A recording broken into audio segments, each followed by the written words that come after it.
What's going on, everyone? Welcome into episode number 19 of the Vultures Row podcast. I'm your host, Joey Bonsanti. With me, as always, Tony Vegas, Pat Winters. Pat, how you doing? A little giggly over there. How was your trip to Italy, man? It was great. Thanks for asking. For the first time of color in my life, my Irish skin. So now I'm tan, which is very nice. And it was a good getaway. Good to come back to minimal Jets news again. But I guess that's the new era we live in with the Aaron Glenn era. So that's so be it, right? Let's talk about O-line and let's rip it. Tony? From Venice to his office chair talking about the Jets offensive line in late June. Well, you're really living the life, Pat. Thank you. I'm living the dream. Great. Living the dream. I'm doing great, dude. This is my favorite position group on the team right now. I just feel like it's really strong, the offensive line, and I am looking forward to digging into it. Absolutely. So, as we stated, we're going to do the docuseries again. We're moving to the offensive side of the ball. Looking at the offensive line, has a lot of promise to it this year. I think we're going to start by going player by player on the offensive line, then kind of moving to the macro and looking at the bigger picture. So, I know Pat has gone very deep into each of these guys. Pat, you want to start us off here? And I don't care which side you start, left or right, and we'll go from there. Yeah, sure. I mean, I think I'll start with just like for instance, last year, right? Going into last season, they looked like they could be a top 5 unit, and ultimately, as we know, that didn't happen due to mostly injuries, but a multitude of reasons. But like Anthony said, this may be the unit I'm most excited about this year, and it's safe to say on paper that it is the best unit on the team, and it has potential to be one of the top units in the league for the foreseeable future. So, I guess we'll kick it off with our baby Olu, right? Olu's a really interesting topic of conversation because I think based on the eye test of fans last year, he was super promising and we all were super excited about him. But then when you look at the PFF stats, which, whatever some people believe in those, some people don't. To me, they're kind of one of the only metrics to really look at offensive linemen. It kind of says that he was a good but not great tackle. So, for example, they had him 86 out of 135 tackles in pass blocking. And when you really hone in on it, they look at this stat that's called true pass sets. So true pass sets is basically pass sets that have no play action, no screens, no rollouts. They have more than a 3-man rush, and then they have the quarterback had time to throw between 2 and 4 seconds. So that's what they deem as a true pass set. So in that category, he ranks 77th among eligible tackles. He had 1 sack allowed, 13 hurries, and 17 pressures. And he ranked 71st in the run game out of 135 tackles. So his overall grade was 72nd. So what do I think about Olu? I think that he was a blue chip tackle coming out of college. I think he was asked to play multiple positions last year. I think the eye test passed to fans because Tyron Smith was actually, unfortunately, atrocious last year, in the games that we saw him. And when Olu came in, we just all of a sudden, Aaron Rodgers wasn't getting pummeled every single play. But I think here the answer is pretty simple, right? It wasn't perfect, but he showed a ton of upside. He showed why the Jets took him 11th overall. He showed why he has the upside to be a legitimate left tackle of the future. He's only 22 years old. Another year under his belt, and hopefully he can stay healthy this year. Obviously, he had that season-ending injury last year. I think the bigger question for him will be the improvements he can make in the run game. Given how important it's going to be for this year, how can he take the next step, I think, is really the big question for everybody. So that's really my opinion on Olu. Tony. Yeah, Pat made a lot of good points.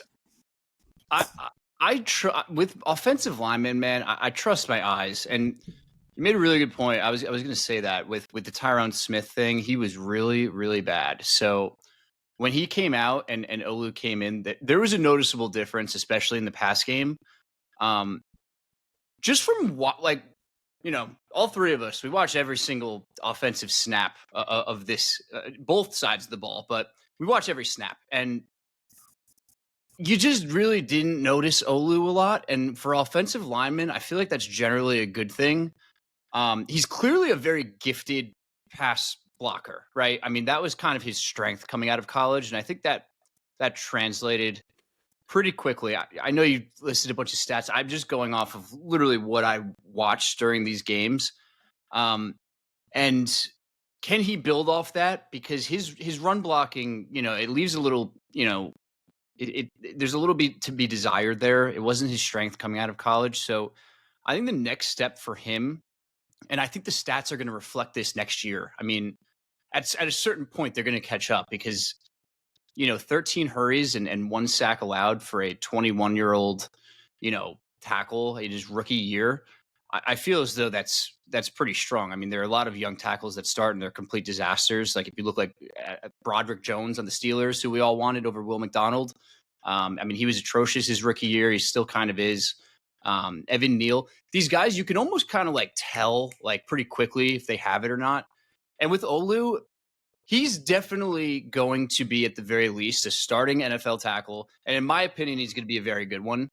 It's just a matter of can he become more of a complete tackle rather than more of that, like, Charles Cross on the Seahawks. He's a very good pass blocker, but, not the best run blocker.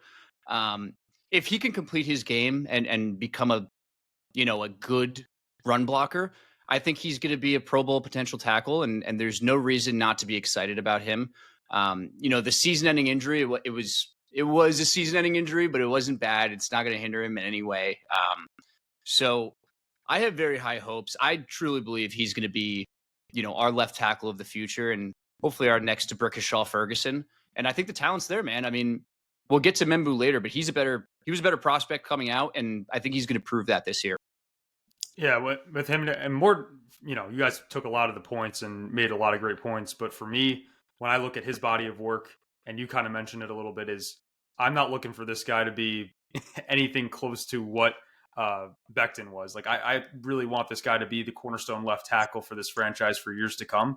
So can he take the next step? And we're going to see. And luckily, like you said, it was a foot injury. It wasn't anything like an Achilles or an ACL, which would have maybe sidelined him for a bit longer, and we'd be having a different conversation right now. But I'm really looking at, can he take a next step? Can he take 5 big, next steps into becoming that cornerstone left tackle for us? And like you said, with the eye test this year, we're going to see Justin Fields hit a lot. And I think from last year, we had the fewest run attempts last year and the most pass attempts. And then you're probably going to be a complete flip.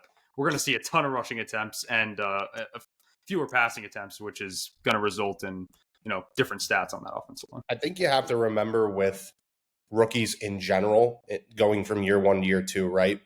They're in an off-season program now for the first full off-season, right? They're not prepping for the draft. They're not learning a playbook. Well, in this case, they are, I guess, but they're not worried about the draft and coming into a new building and all these things and getting adjusted and acclimated to NFL life, right? So that's where like the leap is a huge factor that, maybe the common fan doesn't think about, right? And the other thing that can't be understated about what Olu thankfully had, even though he was atrocious and all this stuff, was Tyron Smith, right? This guy watched a first ballot Hall of Fame left tackle go to work and go about his process, right? And that's a real rarity for any position.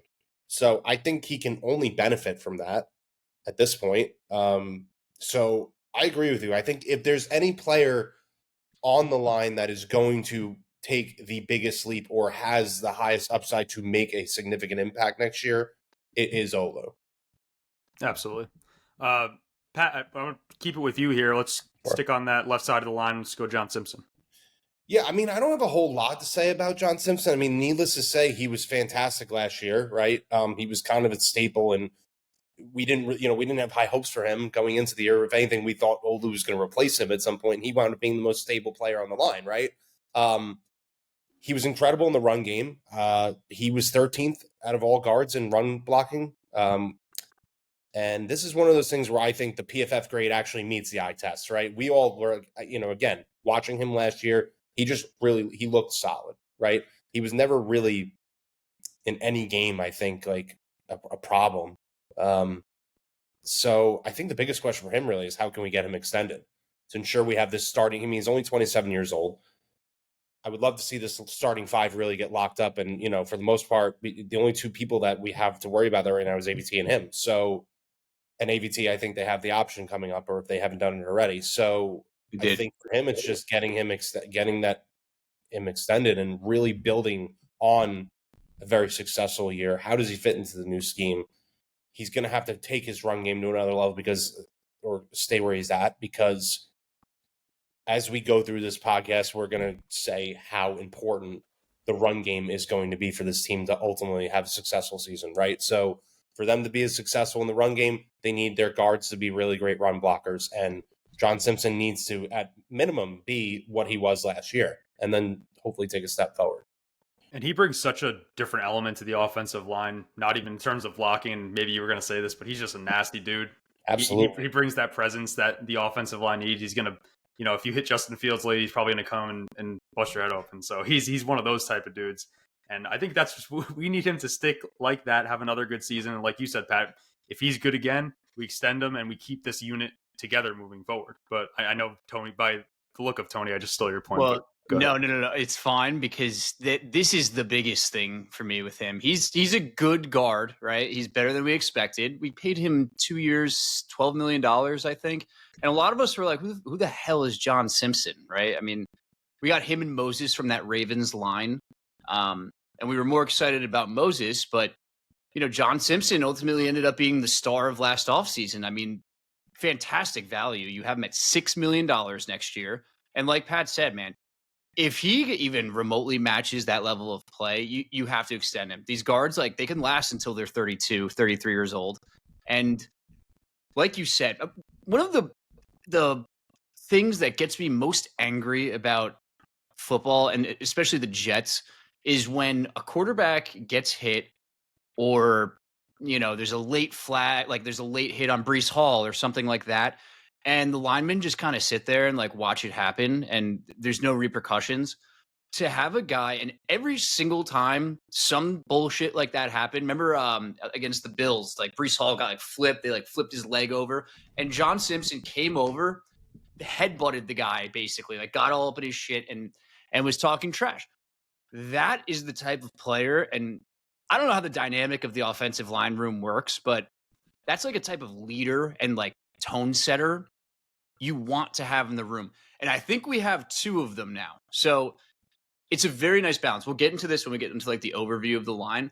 But John Simpson, he's like the thunder to Olu's lightning on the left side. And I think it's a really good pairing on the left side. I love that mentality. Yeah, it's going to be cool to see that. Detroit, like, again, with Aaron Glenn coming in, this Detroit mentality and stuff, right? He really fits the mold. And I think, again, we have more important players to extend, obviously, but this is one of those.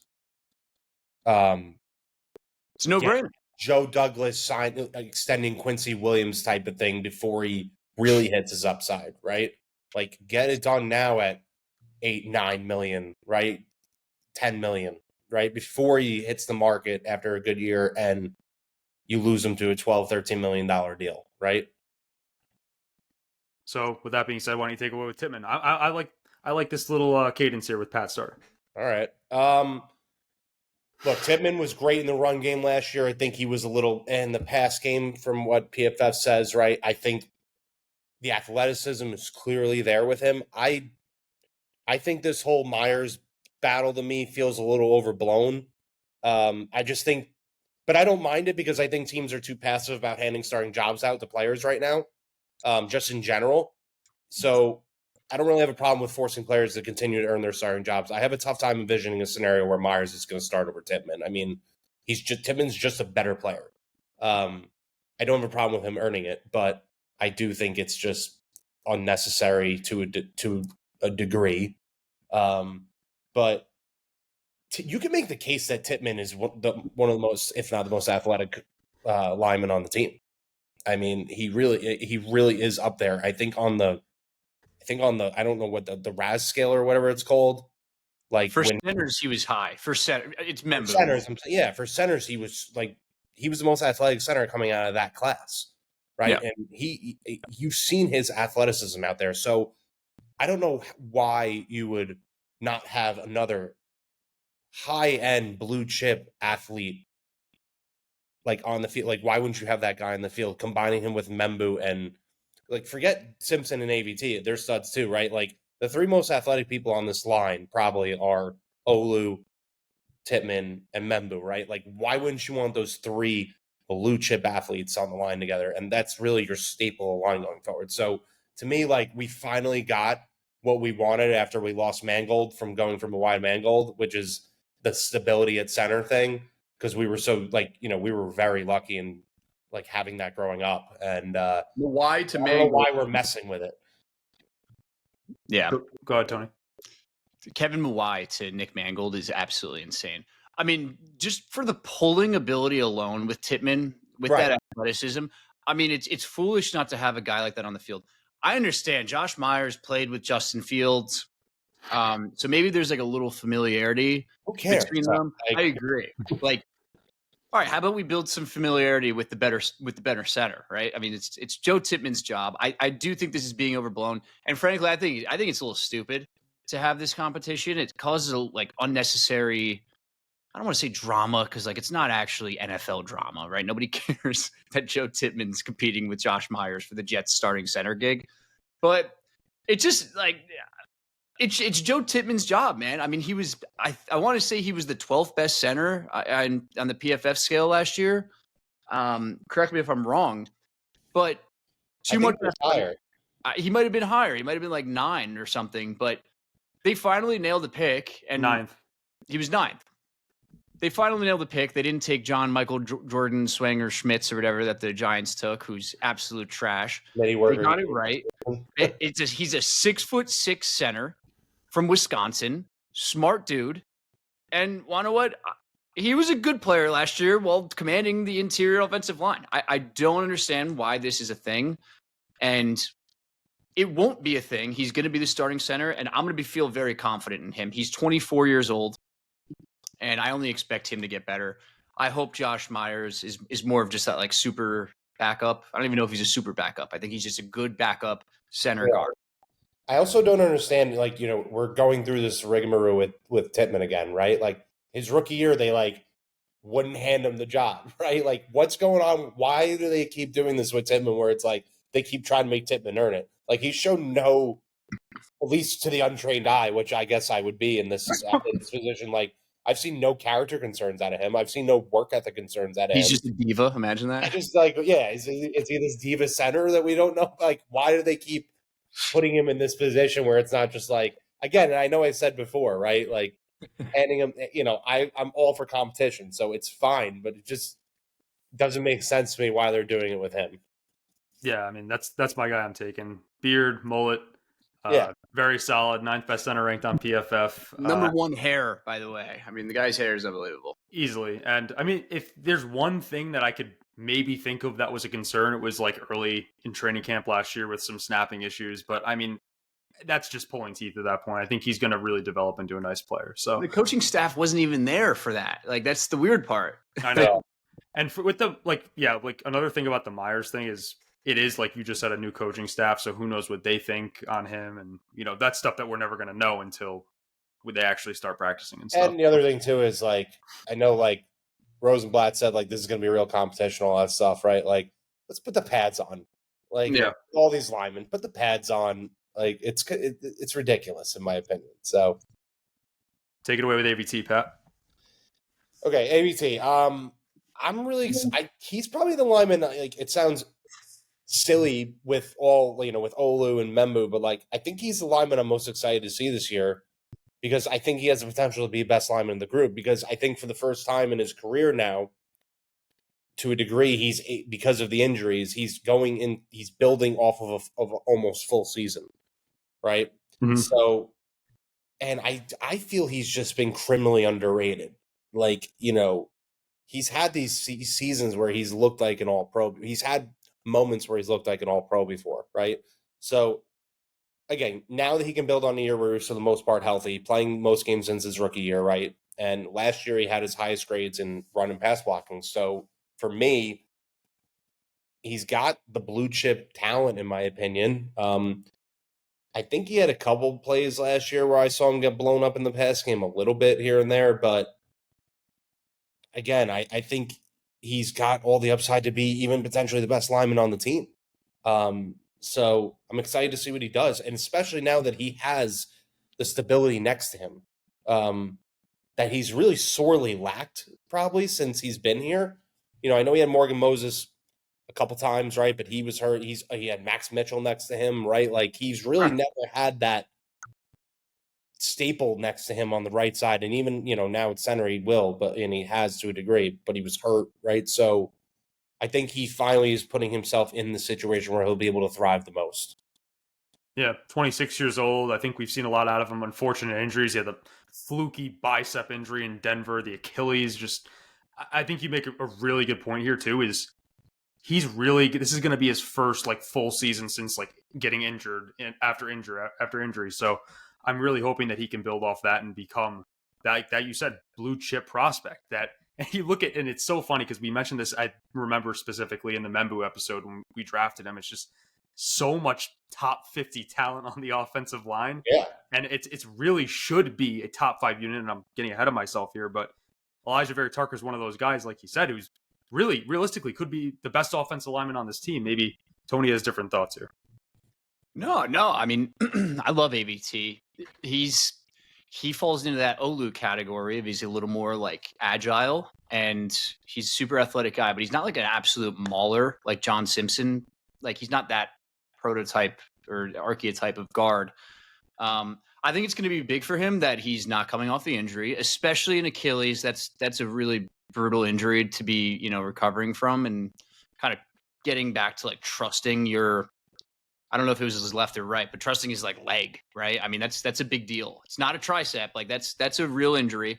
So having him kind of warmed up, having a full season under his belt and being between two potentially, very good offensive linemen that kind of share his level of athleticism, I think it's going to be really big for him. And, he's a guy that I really want to have a really good year and extend because he's just such a chill, good dude. Great locker room guy. I really have no complaints. I think he's a very solid starting guard. He's already 26. He's really that old. Yes. 5 years in the league and we draft him at 21. We're getting old, guys. Holy shit. But, yeah, he's just super easy to root for. And is he going to be the best offensive lineman? If I were to put my money on somebody, it would be Olu. But, I mean, this guy's a top, 15 pick. And, he's finally going to be healthy. So I have high hopes for him. Only thing that scares me a little bit is he going to get hurt again? That's the thing. Because at this point in his career, it's safe to say he's not this super durable guy. But if he does get hurt, then you can, shift Tippmann over or have Myers play there. But AVT, the player, I'm very excited about. He had 2 freak injuries though, and going to the injury thing, right?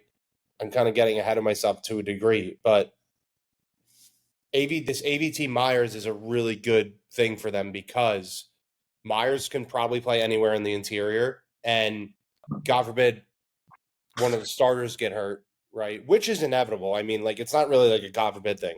If you're crazy if you expect all 5 linemen to play all 17 games, right? But so in the inevitable situation that happens, AVT can kick out the tackle, and then Myers can kick in the guard. We've seen AVT. A lot of people have said that AVT's played better at left tackle than he played at guard at sometimes. So I think AVT's versatility is huge just for the overall stability of the line. With having, I don't want to say finally, because we've had some decent backups. It's just the problem is those guys have gotten hurt too. But, with a legitimate good backup in Myers.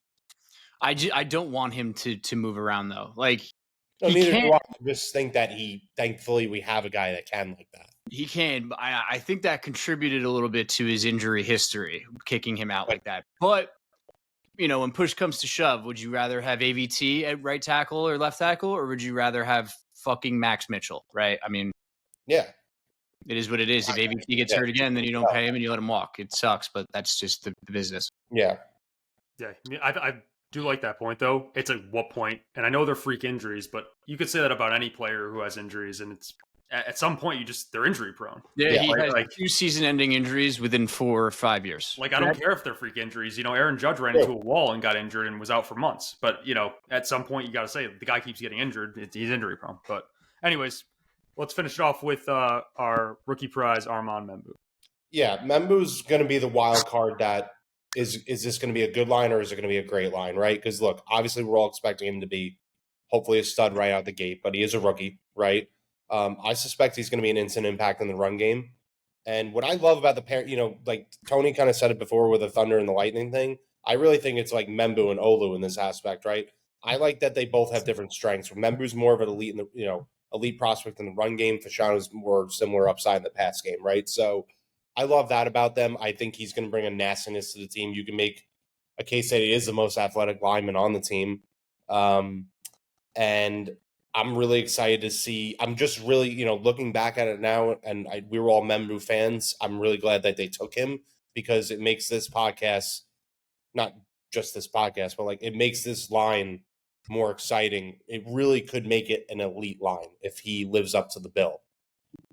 Absolutely. And I mean, we said it when he got drafted, and this is my personal opinion. I think this kid's going to be nasty. I just have a gut feeling about it. I think he's going to be better than Fashanu, in my opinion. And that's just a hot take or just a gut feeling, and I have no evidence of that, just based on his his play at Mizzou and his combine and everything like that. But just the way he's built, his mentality, and obviously we need to see him with pads on. But at the end of the day, if we could have bookend tackles for years to come, it sounds like a great plan. Now, we need to see it on the field, but in terms of the run game, that's really what we expect to hone in on this year. I think it's going to be great. Like, imagine we were talking about right now, like this gaping hole at right tackle. Yeah. As opposed to just having like 5 guys across the line that like we could all make a case that could be the best lineman on the team. That's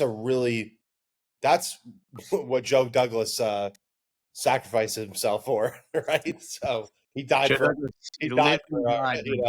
our sins, right? So that's what was the hope, and we're finally able to have that conversation. Like, who's our right tackle if we draft Tyler Warren? Is it Okorafor? Like, you do feel a lot better. I forgot about him. I forgot about him. High upside backup, right? Yeah, which I like too. And we didn't really touch we him. don't talk about Max. Whatever. So, all right, Tony, remember. I mean, he was my guy in the draft. It's who I wanted. Is he going to be better than Olu? I don't think so, but I think he was the best offensive tackle in the draft.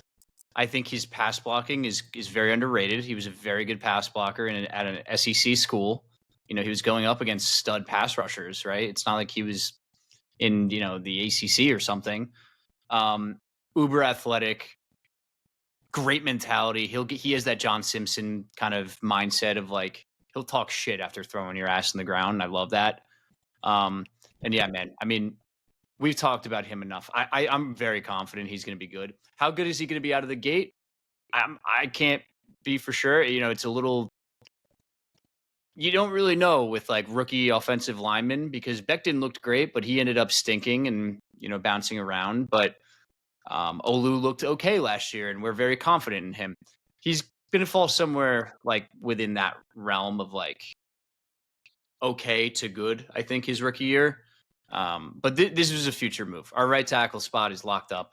This guy's a fucking mauler, and I couldn't be happy enough to not be talking about Chuma or Okorafor right now. Although, like, good backup tackle. I think that's if Olu goes down, I think he can fill in there, or you move. There's a lot of versatility with this offensive line, and the front 5 though, or any one of them could be the best offensive lineman on this team, and I love it, man. It's awesome.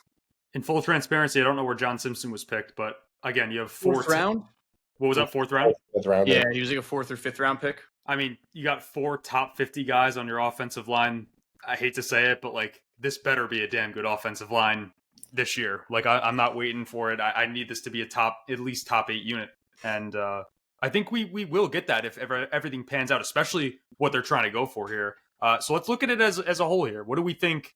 How is this line going to project this year? What do you think, Pat, just based off some of the stats? Yeah, I think overall, when you look at it, it has the potential to be elite, more so in the run game, in my opinion, than the pass game, which caters to the identity that the team is trying to create this season. So I'm fine with that.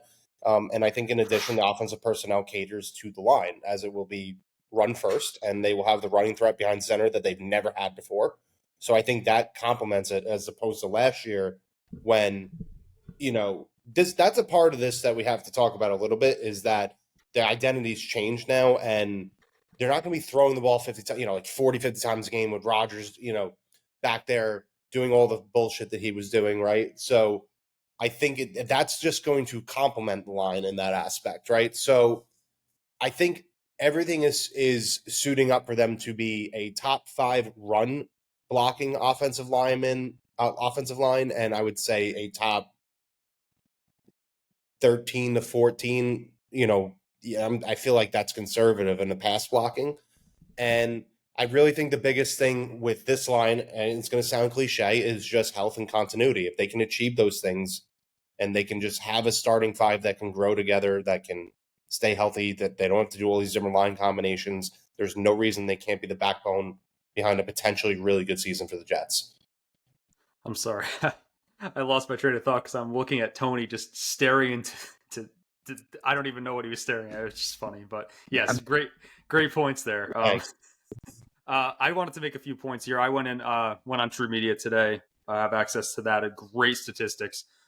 First, I found this stat, which I mentioned earlier, but the offense had the fewest amount of rushing attempts per game at 21.4 and the 5th most pass attempts a game at 35.7. I mean, that's just going to completely flip in 2025. Now, here's some of the interesting stats that I pulled for you guys. They ranked 23rd at pass block win rate. They were dead last in run block win rate. So essentially what run block win rate is, say that 5 times fast, it's designed to measure how effectively an offensive lineman prevents the defense from disrupting a run play. I think the metric was 2 to 3 seconds, so it's pretty quick. I went through and watched a good amount of the all 22. And, there's some plays where Breece Hall will still get a 12, 13-yard run, but you'll see the offensive line essentially collapse. So it's almost like he got that yardage from just pure luck or elusiveness on his end. So dead last in that is not great. But then I broke it down even further. I went by that metric by tackle and by guard. By tackle, that block win rate was 5th, and at guard it was 30th. So I thought that was super interesting. Speaks to Olu on that, and I guess Morgan Moses, who's no longer on the team. But I do want to see those numbers kind of improve, and I definitely think that looking at the unit as a whole, you're going to see that those rushing attempts probably be top 5 in the league, I would guess. Yeah, absolutely. I mean, having a guy that can actually escape the pocket is going to be huge. Justin Fields does take a lot of sacks, though, like throughout his career. I think that's because he can run so well. I think we kind of like ignore that a little bit. Like he holds on to the ball for a while. It's one of his like downsides, and we saw it with like younger quarterbacks like Zach and Sam. So if he can improve upon that, that'd be great. I think Rodgers, I feel like he got the ball out pretty quick because there was no run game. They were just doing like 5-yard outs every freaking play, it felt like. So I think like those stats, like their pass blocking stats might be a little bit like inflated. And I think it might take a little bit of a step back this year. But I think overall, this should be a top 10 offensive line. And if everything goes right and all of them stay healthy, it should be a top 5 offensive line. I mean, every single guy on this line can both pass and run block, if they live up to their potential. Obviously, run blocking is going to be emphasized a little bit. So it's going to be a big year for Olu, man, because if he takes that step, like I said, I mean, he's going to be a really, really good tackle. I think it's going to play into Membu's strengths right away. I think his run blocking is going to translate immediately. And, with Simpson and AVT, I just don't see how this isn't at least this should be a top 3 rush attack with Fields and Breece Hall. I mean, that's just the fact, right? When Joey was talking to our boy Hembo, I mean, it was like Lamar Jackson, and then was it Justin Fields number 2? Yeah. He's like a top 3 rushing quarterback in the league. Right. He's one of the most athletic quarterbacks to ever come into the NFL. So, yeah. I mean, you talk about how he, holds on the ball so long. Like, it's different than Sam and Zach because he's holding on to the ball in those situations, to create escapability in a lot of ways and to potentially get a big play run or something like that. So, I think that it's part of Justin Fields. You have to take it, what comes with it. Obviously, every quarterback get the ball faster. I'm not saying don't improve on it, but you don't want to take away the big plays that he has with that too. And I think to kind of put a bow on this whole thing for us is that it's addition by subtraction by the fact that they don't have fucking Nate Hackett in this building anymore. Nick Habit. Yeah, just that whole scheme, it can't. Again, I'm not saying Tanner's going to be this, wizard, but it's going to be it's automatically going to be better. It can't be worse. So I'm talking about just from the run game standpoint. Brees hated his guts. I mean, we don't even have to get into that, but it was so painfully obvious, right? And so everything here leads for this to be a much better unit. Yeah, they were pinned down by a stagnant Rodgers Hackett offense, and hopefully it's better. It's a pretty low bar in terms of the run game. So, with that being said, let's put a bow on it. Go follow us on Twitter at @NYJ_VulturesRow. We are going to continue the docuseries. We have some good stuff coming out on Badlands this weekend, so stay tuned for that. I'm not going to spoil anything. You're just going to have to go listen exclusively there. I just want to say thanks for listening, and we'll catch you guys next week. Peace.